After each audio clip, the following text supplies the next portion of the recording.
जांच एजेंसी को संजय सिंह से पूछताछ के लिए 5 दिन का समय मिला है, लेकिन मामला हाई प्रोफाइल फेस और केस दोनों का है। इसलिए आम आदमी पार्टी के कार्यकर्ताओं ने गिरफ्तारी के खिलाफ धरना प्रदर्शन किया। तस्वीरें हम आपको दिखा रहे हैं, इन तस्वीरों को भी आप देख के समझ सकते हैं कि ये किस तरह से सड़क पर उतर के इस गिरफ्तारी का विरोध कर रहे थे। और इस गिरफ्तारी के विरोध में पूरे देश में अलग अलग शहरों में केंद्र सरकार के खिलाफ जमकर नारेबाजी हुई। अब प्रश्न ये है कि दिल्ली में जिस कथित आबकारी नीति घोटाले को आधार बनाकर इतनी हाई प्रोफाइल गिरफ्तारियां हुई है, जिसके विरोध में इतना प्रदर्शन हो रहा है, उससे आम आदमी पार्टी पार क्यों नहीं पा रही? अगर ये राजनीतिक चक्रव्यूह है और ईडी आम आदमी पार्टी के बड़े चेहरों पर कार्रवाई कर रही है, तो कोर्ट से उन्हें राहत क्यों नहीं मिल रही? हो सकता है कि इनमें से कुछ कानूनी पेचीदियां भी हो, यानी कि यहां पे हो सकता है कि कुछ कानूनी अड़चन हो, इसलिए पुख्ता तौर पर कोई भी दावा नहीं होना चाहिए। लेकिन इतना तय है कि दिल्ली की आबकारी नीति का मामला बेहद गैर राजनीतिक रूप से भी पेचीदा हो गया है, काफी ट्विस्टेड।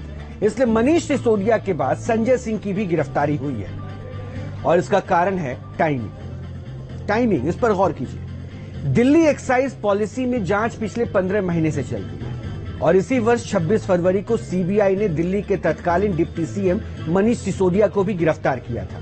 सीबीआई पॉलिसी में गड़बड़ी और करप्शन की जांच कर रही है और ईडी मनी लॉन्ड्रिंग के एंगल से तह तक पहुंचने की कोशिश कर रही है। अब आपको यह भी जान लेना चाहिए कि आखिर जांच एजेंसियां जिस केस में पड़ताल कर रही हैं, वो इतना पेचीदा क्यों बनता जा रहा है? दिल्ली आबकारी नीति संदेह के घेरे में क्यों चली गई और क्यों इन गिरफ्तारियों को एक साजिश की तरह ही दिखाने की कोशिश हो रही है? इसको समझाने के लिए हमने एक रिपोर्ट तैयार की है, आपको वो देखना चाहिए।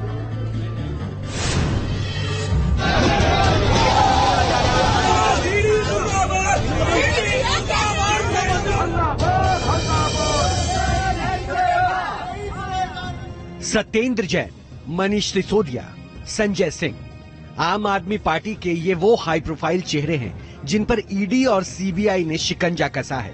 इनमें 30 मई 2022 को एक अलग मनी लॉन्ड्रिंग केस में तत्कालीन मंत्री सत्येंद्र जैन की गिरफ्तारी हुई थी।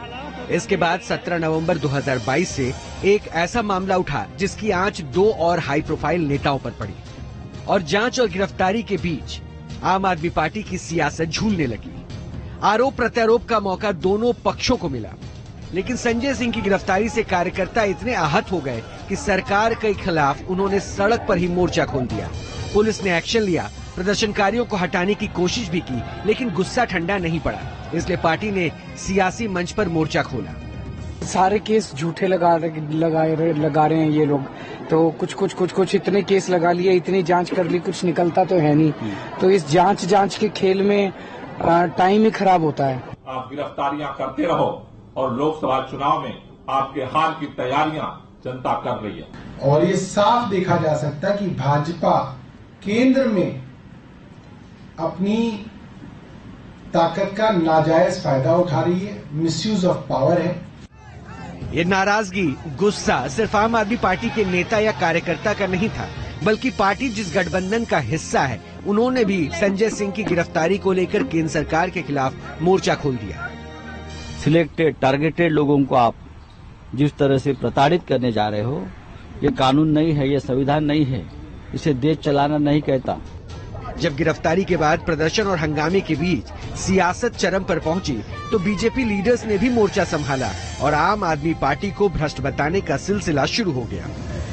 इसको पॉलिटिकल वेंडेटा नहीं बोलते हैं, इसको बोलते हैं कि झूठ को लाख छुपाओ वो निकल के आता है और ऐसे भ्रष्टाचारियों का नाश होता है। तो ये जो ईमानदारी का सर्टिफिकेट केजरीवाल जी बांटते हैं, वो स्पष्ट तौर पर दिखता है कि एक के बाद दूसरा भ्रष्टाचारी इन्होंने अपने पार्टी में रखा है। यही आरोप प्रत्यारोप का दौर दरअसल इस मामले को पेचीदा बना रहा है। जांच एजेंसियों के एक्शन को भी राजनीतिक चश्मे से देखा जा रहा है, लेकिन अब तक इस केस में ना तो कोई गुनहगार है, ना ही निर्दोष, इसलिए ये पेचीदगी और बढ़ रही है। दरअसल संजय सिंह के घर की तलाशी और उनकी गिरफ्तारी ऐसे समय पर हुई जब एक दिन पहले ही दिल्ली की एक कोर्ट ने कथित आबकारी नीति घोटाले में वाईएसआर कांग्रेस के लोकसभा सांसद मंगूटा श्रीवास्तव रेड्डी के बेटे राघव मंगूटा को दिल्ली के कारोबारी दिनेश अरोड़ा को सरकारी गवाह बनने की अनुमति दी थी, यानी उस दिन परमिशन मिली थी। अब आपको बता दें कि मनी लॉन्ड्रिंग वाले एंगल से जारी जांच में ईडी ने ही दिनेश अरोड़ा को गिरफ्तार किया था। आरोप यह था कि अरोड़ा पूछताछ में गोलमोल जवाब दे रहा था और सहयोग भी नहीं कर रहा था, लेकिन बाद में वही अरोड़ा ईडी का सरकारी गवाह बन गया।